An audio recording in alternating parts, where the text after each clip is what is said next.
Hey friends, it's Kimberly. I am so excited to make this video, finally, because I have been waiting, honestly, just so long to get onto YouTube, and now is the time. I have help from my friend Taylor, who's here, and she's letting me use her camera and her microphone, and we're here with some puppies. They're sitting identical like little bunk beds. You probably clicked on this video because you want to hear about my story. My house on the island is haunted. At least I believe it is. I didn't really believe in ghosts or anything before this happened to me. Before I tell you about my ghost story, I have to give you some backstory, because I feel like I'm somewhat connected to the other side in some weird way. And my parents call me the Grim Reaper, jokingly, but it's kind of true. All four of my grandparents have passed away after seeing me. It's weird, and I don't know how to describe it other than just telling you what I know. So my first to go was my granny, and I went and visited her in the hospital, and as soon as I left to go back to school, we got a call saying that she had passed. The next to go was my Omi. She was on her deathbed for 2 weeks, and I didn't know this because I was at a summer camp, and as soon as my mom picked me up from the summer camp, she brought me back home, and I had been at camp for a month. And I went and I saw her and gave her a hug and a kiss on her deathbed and went downstairs, and she passed. And my whole family was like, it's like she waited for you to come back from camp. Then the next to go was my Opie. Same house. My Opie was dying of cancer and was on his deathbed, and I was going to work one day with my mom, and I was in the driveway, and I was like, I have to go back into the house and I have to go say goodbye to Opie. And so my mom gets in the car, I run back in the house, I give him a hug, I give him a kiss, I'm like, I love you, have a good day, and then get into the car, and by the time we got to work, he had passed. And I was the last person to say goodbye to him. I don't know, that's just weird. The last to go was my grandpa. I was living on the island at the time, and I had heard that he was in the hospital, so I came over to visit him. I got there, and my whole family was there, and I'm holding my grandfather's hand, and he passes as I'm holding his hand. Why am I the common denominator of all of my grandparents passing? I've heard that the younger people in the family have like a connection potentially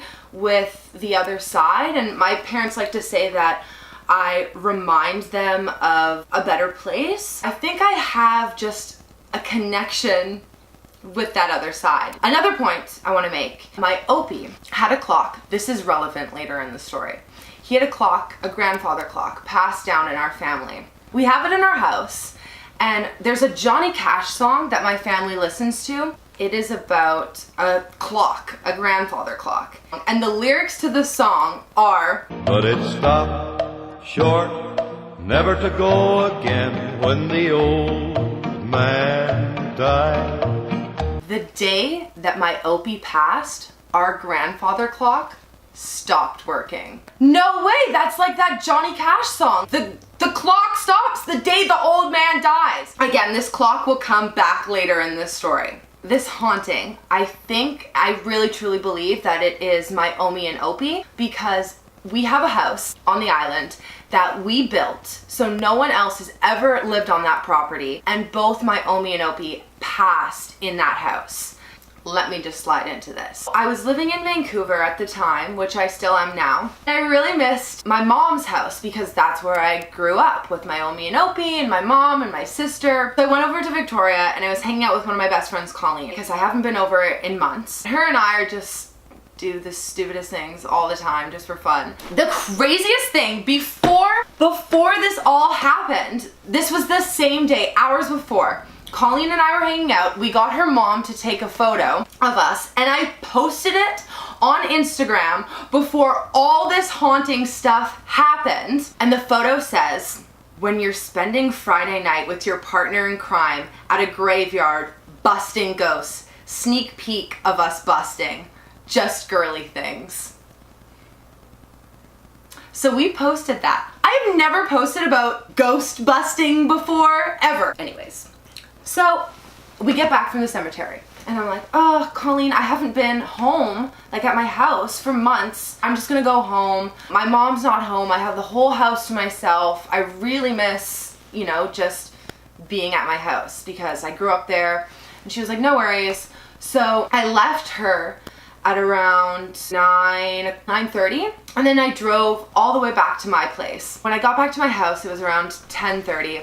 Unlock the door, nobody's home. Go right into the kitchen, and I put on music on my phone because I don't have a speaker. I was just listening to music on my phone and making myself food because I hadn't had anything to eat. And I was in the kitchen for about an hour. So my phone was playing music for an hour, and then I was like, oh my gosh, my phone is at 2%. I need to go upstairs and go to bed, basically, plug my phone in. It's about 11:40 and I haven't left the kitchen at this point. I've just been in the kitchen.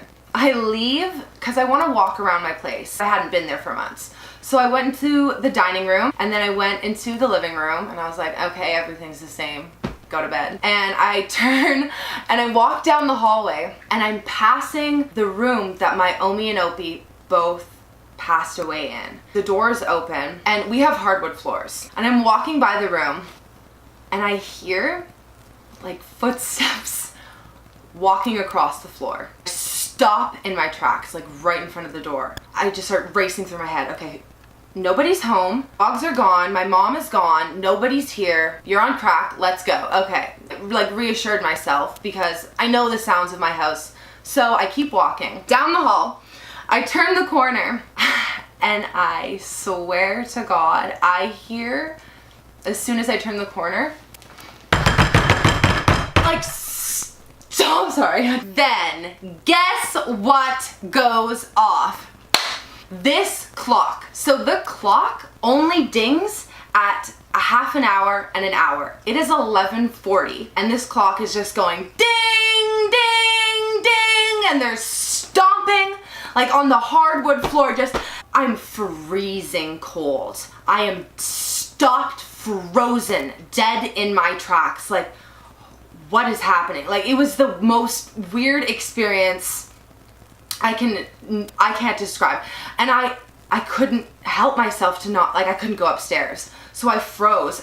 I crouched down around the corner, like by the front door, and I'm looking down the hallway. The first thing I thought, didn't assume it was ghosts, obviously. First thinking, somebody is in my house. There is an intruder and I am going to die. Wait, why would there be an intruder? I was here for the past hour in the kitchen. Why would they start making noise when I walked by? It just doesn't make sense. Kimberly, I'm crouched there. My phone is dead. Okay, you're crazy. You're crazy. No one is going to believe you. And then I'm like, okay, it could potentially be people. I have no idea at this point. So I'm listening. I'm like, okay, just hear something else. Hear one more thing. Because who knows what that other stuff was. I'm crouched down listening. I start hearing these two voices. Meanwhile, the entire time I'm like, no one's gonna believe you. This is the craziest shit that's ever happened in my life. So I hear these two voices and I'm like, no,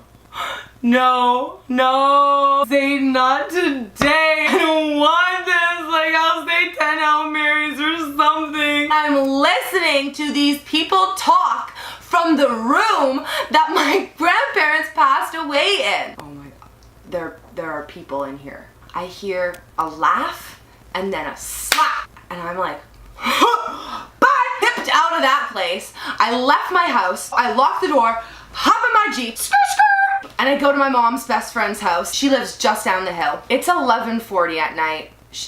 I'm like, where am I gonna go? Is she gonna be awake? I don't know. This part of the story, it gets worse. It all gets worse. My mom's best friend, Karen, she has a sixth sense. I'm sure of it.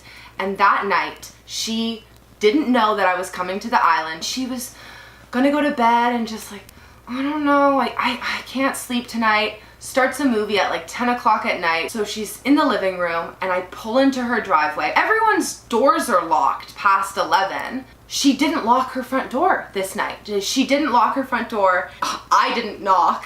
I didn't tell her I was coming over. My phone was dead. I pull into the driveway. She saw the lights. She was in the living room. She ran to the top of the staircase and I ran out, opened her front door, no knocking. I was so terrified. And she's standing at the top of the staircase. No, hello, no, what are you doing here? And she just looked at me and she was like, what's wrong? I was just like, somebody's in my house! She was like, okay, well, we need to go back to your house if somebody's there. And I was like, I don't think we're gonna find anyone if we go. I'm really positive that there's gonna be no one there. I'm not going back tonight. So I slept at their house. This story, this part gives me chills every single time I tell it. The next morning, we drive over back in my Jeep. We're trying to call my mom to tell her, listen, this happened at the house last night. I don't know if there's gonna be stuff missing. And my mom's not answering. So Karen and I go into the place. We look all throughout the house. There is no signs of like forced entry, but Karen's walking around. She's like, oh my gosh, it's freezing in here. Everything feels weird. I've been at this house so many times. And same for me. I grew up in that house. We built that house and it just felt weird. We're walking down the hall and my mom calls us back. And I tell my mom this story. She says, man, that's super weird. And then a moment later, my mom goes, oh my gosh, yesterday was Omi's birthday. What? It was my Omi's birthday that day. And I didn't remember. I didn't toast to her. Normally we always toast to her like since she's passed and say like, I really miss her. What? Then, so Karen and I are like, oh my God, it was them. Like, let's leave. We walk out to the car and the tire in front of our eyes bursts and goes flat. Here is an image of the photo completely flat that burst in front of our eyes right after we found out all this information. So then we had to walk back to Karen's. I wasn't staying in that house. And I didn't stay in that house for months. For months. I was like, I'm not going back. I didn't sleep. I have never experienced anything like that. And it just didn't make sense to me. And my family was just like, oh, well, Kimberly, it's just Omi and Opie. And I was like, they are dead! What are you talking about? It's just Omi and Opie. Well, it's just your grandparents. They are literally dead, though. So why are they here? Doesn't make sense. And it just, none of it makes sense to me. I have so many more stories about this house and about dreams I've had about this house. Because I went back, it's my house. I had to go back at some point and I knew something else was gonna happen and it did. So I just wanted to make a first video to kind of describe this weird situation and see if anyone else has like had a story like this, because everyone I've told this story to is like, oh my gosh, the power of Christ compels you. Nobody's had a story like this other than me. So I want to know if other people have similar stories to this, or if this is normal, or if it can be explained in some way, because it doesn't make sense. So if you have a story like this, or you know a good medium, I've been wanting to see a medium for a while. So if you have advice for me, go to church. I love Jesus. You know, just, okay. Oh my God, okay. Yeah, shook, Kimberly. All right, that's my haunted story. And if you liked it, I have more. And so give me a like or give me a comment. Subscribe maybe below. Thank you for watching and peace. This story though, like I'm so. I fully, like the moment where you were like, it was Omi's birthday, like I got chills. Like